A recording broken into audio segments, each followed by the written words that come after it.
Hello everyone, my name is Manan Mathur. आज हम लोग कंटिन्यू करने वाले हैं class 9 chapter number 5 the fundamental unit of life. Biology का चैप्टर है, उसको कंटिन्यू करने वाला। तो कल के हमारे वीडियो के अंदर हमने देखा था, हमने डिस्कवरी ऑफ सेल्स करी थी, हमने सेल थ्योरी करी थी कि सेल थ्योरी और सेल डिस्कवरी किसने करी थी, रॉबर्ट हुक ने करी थी। तो ये सब हमने कल की वीडियो में देखा था।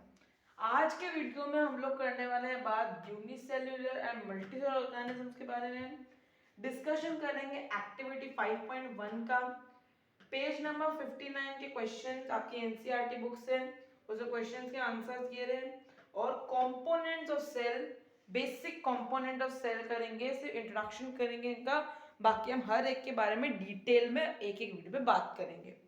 तो पहला आता है यूनिसेल्युलर एंड मल्टीसेल्युलर ऑर्गेनिजम्स। तो यूनिसेल्युलर और मल्टीसेल्युलर मतलब क्या होता है? यूनि का मतलब होता है वन, मल्टी का मतलब होता है मेनी, और सेल्युलर का मतलब होता है सेल्स। मींस यूनि मतलब one cells, uni means one cells, ठीक है, वन सेल। तो एग्जांपल जैसे कि अमीबा, पैरामीशियम, ओलिग्ना, तो ये सब जैसे अमीबा है। अब ये अमीबा जो है ये पूरा एक के अंदर सिर्फ एक ही सेल है। ये अमीबा पूरा खुद के अंदर एक ही सेल है, ठीक है। अब आपने क्लास 8 में पढ़ा होगा कि अमीबा अपना मींस ना खाने का पोषण कैसे करता है, ठीक है, अपने फेसिफोडिया से।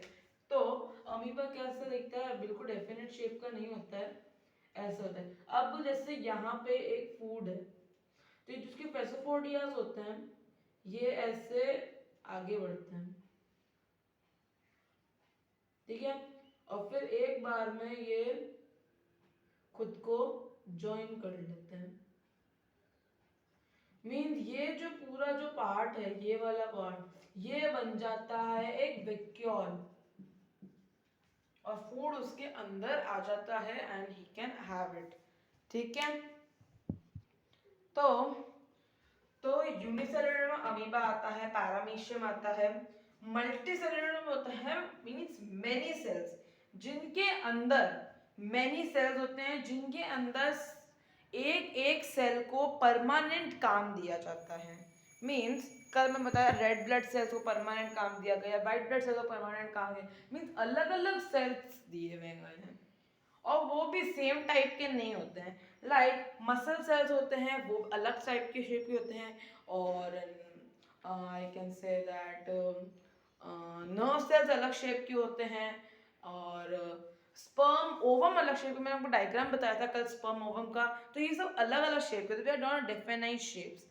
तो मल्टी सेलुलर क्या होते हैं? जो मेनी सेल से बने होते हैं, like a human body, humans, animals etc, a human body, animals।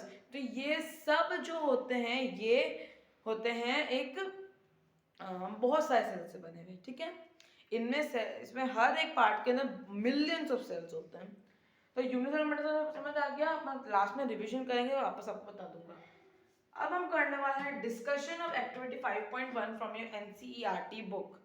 तो 5.1 है आपकी अनियन पील की, कि आप अनियन पील को उसके अंदर सेल्स कैसे देख सकते हैं, ठीक है। तो बेसिकली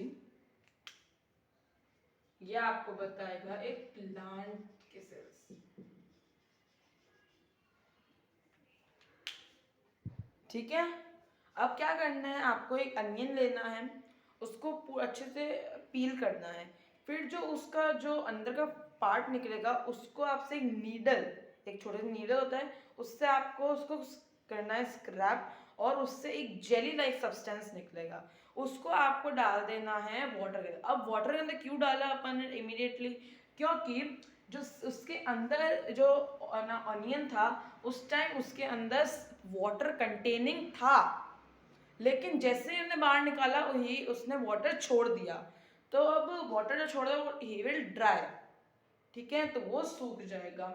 तो that is what I want to say, ठीक है। तो उसने वाटर छोड़ देगा, तो इसलिए वाटर में डाला, फिर उसको एक सैफरन इन सोल्यूशन के लिए डालेगा। अब ये सैफरन इन सोल्यूशन क्या है?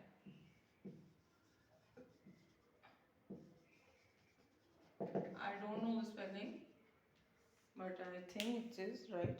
So saffron एक solution है, means उसके अंदर है ना एक कलर सोल्यूशन, जिससे क्योंकि ये जो अनियन पील निकालेंगे तो वो ट्रांसपेरेंट होगा, उससे अपन को सेल्स दिखेंगे नहीं माइक्रोस्कोप से। तो सैफरन डाल दो या मेथिलीन ब्लू डाल दो, ये तो बेसिक होते हैं जो आपकी लैबोरेटरी में पड़े ही होंगे, ठीक है, तो उसके अंदर डाल दो। अब क्या करना है, अब जब निकाला उसको, फिर उसको एक ग्लास स्लाइड पे रख दो। ग्लास स्लाइड होती है एक ऐसी ग्लास स्लाइड, ग्लास से बनी हुई होती है, ग्लास स्लाइड होती है, उसके ऊपर आपने क्या किया, वो अनियन पील को रख दिया। अगर वो अनियन पील फोल्ड हो गया तो आपको क्या करना है, एक पेंट ब्रश होता है, उससे आपको उसको सही कर देना है, और इमीडिएटली उसके ऊपर आपको डाल देनी है कवर स्लिप। ठीक है, अब कवर स्लिप, अभी कवर स्लिप क्या है, अब कवर स्लिप इसलिए डालते हैं, कवर स्लिप के बिना भी अपन देख सकते हैं, लेकिन कवर स्लिप क्यों डालते हैं, क्योंकि जो माइक्रोस्कोप होता है जिससे अपन देखते हैं, अगर वो सैफरन इनको टच कर गया, क्योंकि सैफरन इन बहुत कॉन्सेंट्रेटेड सोल्यूशन होता है, तो सैफरन को टच कर गया तो वो माइक्रोस्कोप फुल्ली खराब हो जाएगा, माइक्रोस्कोप फुल्ली खराब हो जाएगा। तो अब कवर स्लिप डाली तो आप माइक्रोस्कोप देखोगे, आपको दिखेंगे कुछ रेक्टेंगुलर सेल्स।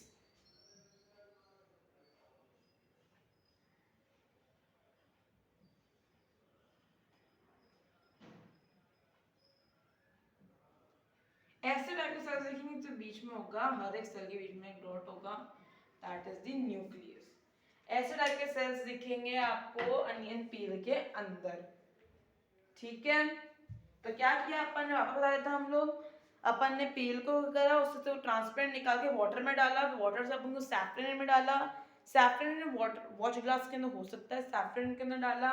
वॉच ग्लास क्या होती है, वॉच ग्लास होती है मीन्स आपके चाइना डिश में आप ना चाय पीते तो नीचे एक ऐसे फोल्ड सी कर्व सी प्लेट होती है, तो वैसा ही एक वॉच ग्लास होती है।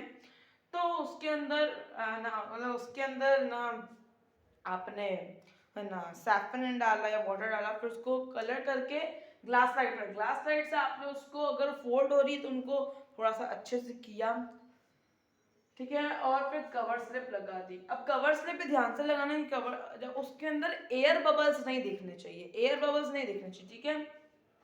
अब एयर बबल्स क्या होते हैं, एयर बबल्स मींस बबल्स नहीं दिखने चाहिए, ठीक है।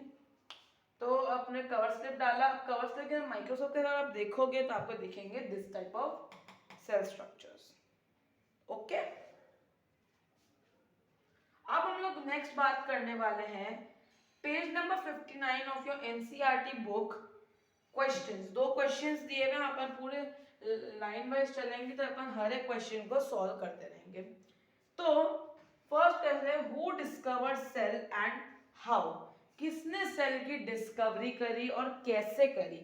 तो इसका आंसर अपन ने देखा है, Robert Hooke discovered cell while examining a कोक, ठीक है।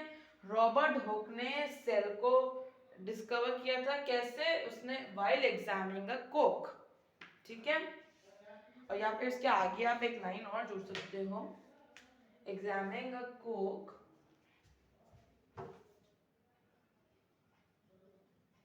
अंडर अ माइक्रोस्कोप,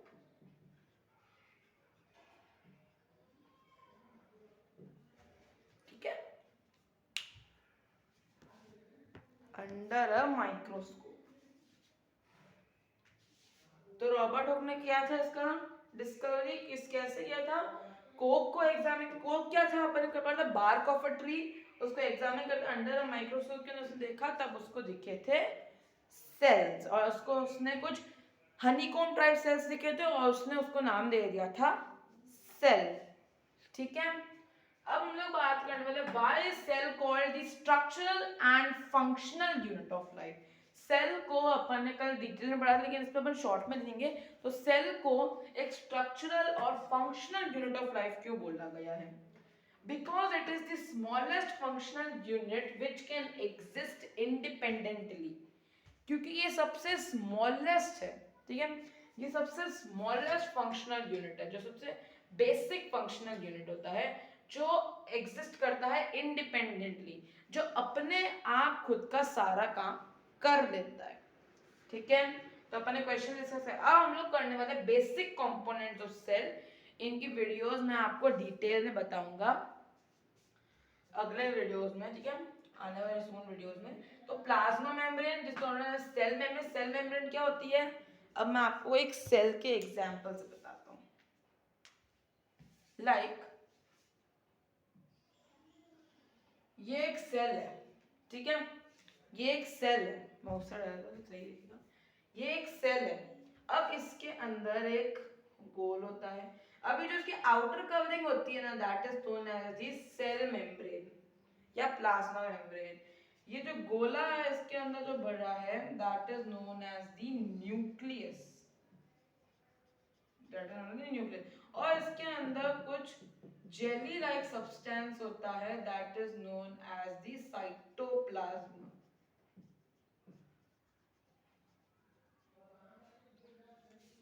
ओके, ये सेल का ये बेसिक कंपाउंड है। न्यूक्लियस होता है इधर, साइटोप्लाज्म होता है इसका जेली लाइक सब्सटेंस। ठीक है, तो आज की वीडियो में हमने क्या क्या पढ़ा, आज की वीडियो में हमने पढ़ा यूनिसेलुलर मल्टीसेलुलर। यूनिसेलुलर क्या होते हैं, जिनके अंदर सिर्फ एक सेल होता है। Example amoeba, paramecium. अमीबा देखें, अमीबा ये पूरा एक ही सेल है, और ये बीच में क्या देखा है, ये न्यूक्लियस है। अब मैंने इस अमीबा को बनाया नहीं न्यूक्लियस, ठीक है। मल्टीसेलुलर क्या होता है, जिसमें बहुत सारे सेल्स होते हैं, लाइक ह्यूमंस, एनिमल्स। तो हम लोग में ह्यूमन, एनिमल, प्लांट्स, हम सब के अंदर होते हैं बहुत सारे सेल्स। ठीक है, फिर हमने डिस्कस किया था एक्टिविटी 5.1, मैं आपको 2 बार बता दी। अनियन पील को लेकर ट्रांसपेरेंट वाटर वॉच ग्लास में रख दो, वॉच ग्लास सैफरन में रख दो, सैफरन से ग्लास रख दो। अगर वो फोल्ड हो रही है तो उसको ब्रश से, पेंट ब्रश ले दो, उससे ना अपन को सही कर देनी है, फ्लैट कर देनी है। उस पर कवर स्लिप डालनी है विदाउट एयर बबल्स, और फिर अपन को माइक्रोस्कोप के अंदर एग्जामिन करना है। फिर अपन ने किया है एग्जांपल्स, पेज क्वेश्चंस किए 59 पेज 59 क्वेश्चंस किए। ये 2 क्वेश्चन आपके पेज एनसीईआरटी बुक में दिए थे। फिर अपन ने बेसिक कंपोनेंट्स सब किए थे, प्लाज्मा मेम्ब्रेन्स, न्यूक्लियस, साइटोप्लाज्म का अपना डायग्राम मैंने यहाँ बना के रखा है। ठीक है, this is all for today's video. अगर आपको अच्छी लगी वीडियो तो प्लीज़ चैनल को सब्सक्राइब करिए, इस वीडियो को आपके फ्रेंड्स और फैमिली के साथ शेयर करिए, और वीडियो को लाइक करिए। Thanks for watching.